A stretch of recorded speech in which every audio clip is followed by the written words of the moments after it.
कर रहे होंगे। बच्चों, आज की वीडियो आप सभी के लिए बहुत ही इंपॉर्टेंट रहने वाली है, क्योंकि आपके एग्जाम में सिर्फ पूछी जाती है जो कि 5 नंबर के पूरे सवाल आते हैं, जैसे कि गज़ल, रुबाई, कसीदा, इस तरीके की सिन्फ पूछी जाती है, असनाफ पूछे जाते हैं और आपको इनके बारे में मुख्तसर बयान देना होता है और पूरे के पूरे 5 नंबर आपको मिल जाते हैं।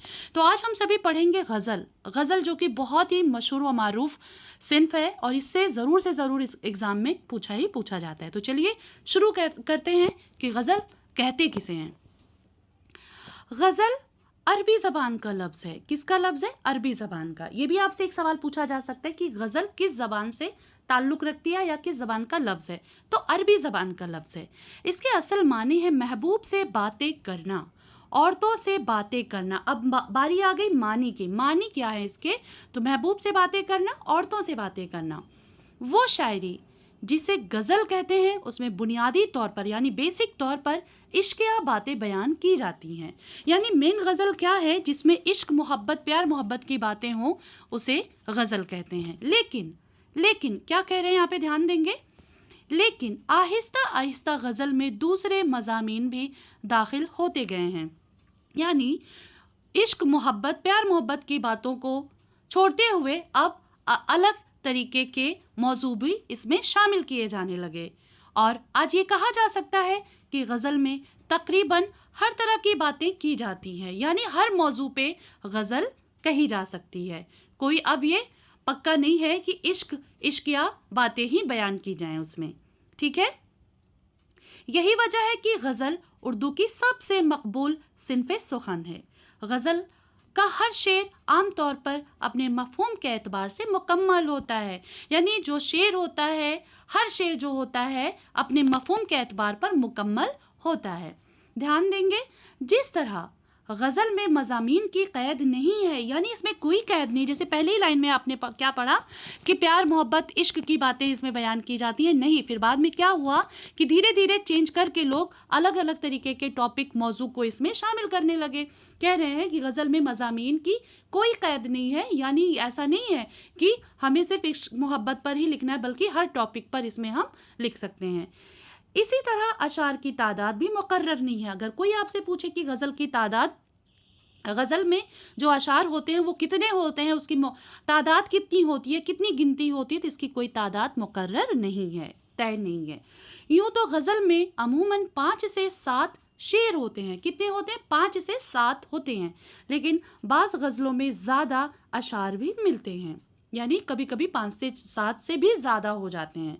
कभी कभी एक ही बहर, काफ़िए और रदीफ़ में शायर एक से ज़्यादा गज़लें कह देता है।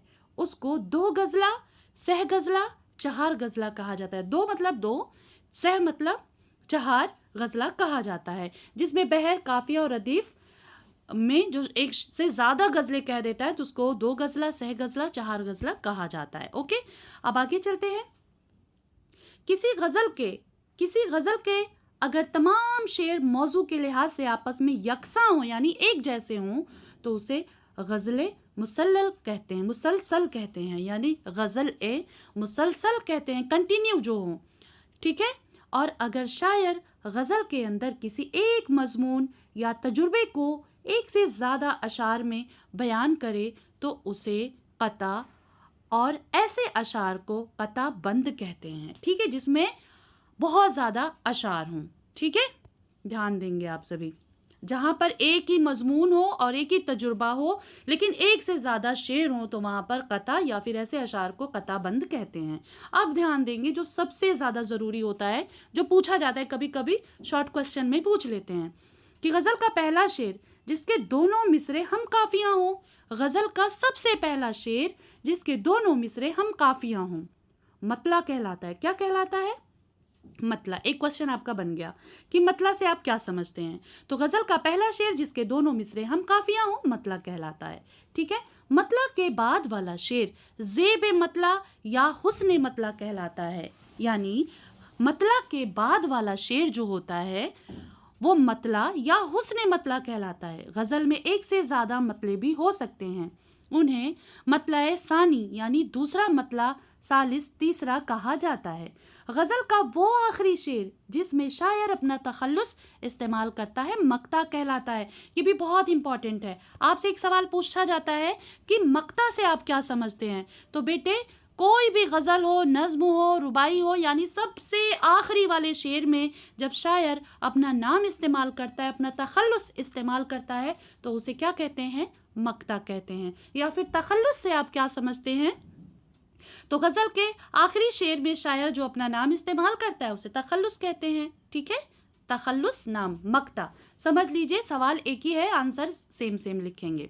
गज़ल का सबसे अच्छा शेर, गज़ल का, देखो गज़ल 5 से 7, 6, 8, 9, 10 भी हो सकते हैं। तो गज़ल का जो सबसे अच्छा शेर होता है, जो सबसे जानदार शेर होता है, उसे बैतुल गज़ल या शाह बैत कहलाता है। यानी गज़ल का सबसे अच्छा शेर, सबसे खूबसूरत शेर, शेर बैत, बैतुल गज़ल या शाह बैत कहलाता है। ये भी एग्जाम में पूछा जा सकता है कि शाह बैत से आप क्या समझते हैं या बैतुल गज़ल से आप क्या समझते हैं। तो आप लिख देंगे कि गज़ल का जो सबसे अच्छा शेर होता है वो बैतुल गज़ल या फिर शाह बैत कहते हैं। जिस गज़ल में रदीफ ना हो, जिस गज़ल में रदीफ ना हो और सिर्फ काफ़िए हों, तो उसको गैर मुरद्दफ गज़ल कहते हैं। गैर मुरद्दफ गज़ल कहते हैं। तो इस तरीके से बेटे, अगर आपके एग्ज़ाम में गज़ल पर लिखने को आ जाता है तो आपको छोड़ना नहीं है, क्योंकि बहुत ही आसान है। 5 नंबर का ये सवाल आएगा।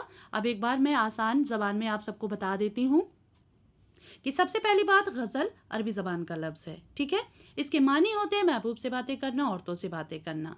पहले क्या था, सिर्फ इसमें इश्किया बातें होती थी, प्यार मोहब्बत की बातें होती थी, लेकिन धीरे धीरे जैसे ज़माने ने तरक्की की, वैसे ही इसमें और बहुत सारे मज़ामीन शामिल किए जाने लगे। ठीक है, समझ में आ गया। अब इसके बाद ध्यान रखें कि गज़ल का हर शेर आम तौर पर अपने मफहूम के एतबार से मुकम्मल होता है। ठीक है, ये भी पूछा जा सकता है। सबसे लास्ट वाला जो पैराग्राफ है, इसको आप बहुत अच्छे से पढ़ लीजिएगा, क्योंकि अगर आपने ये लिख दिया तो एग्जामिनर समझ जाएगा कि आपने बहुत अच्छे से पढ़ा है, समझ रखा है कि गज़ल किसे कहते हैं। ठीक है, उम्मीद करती हूँ कि आप सभी को ये बहुत अच्छे से समझ में आ गया होगा। कमेंट करके ज़रूर बताइएगा कि आपको समझ में आया या फिर ये वीडियो कैसी लगी। Thank you.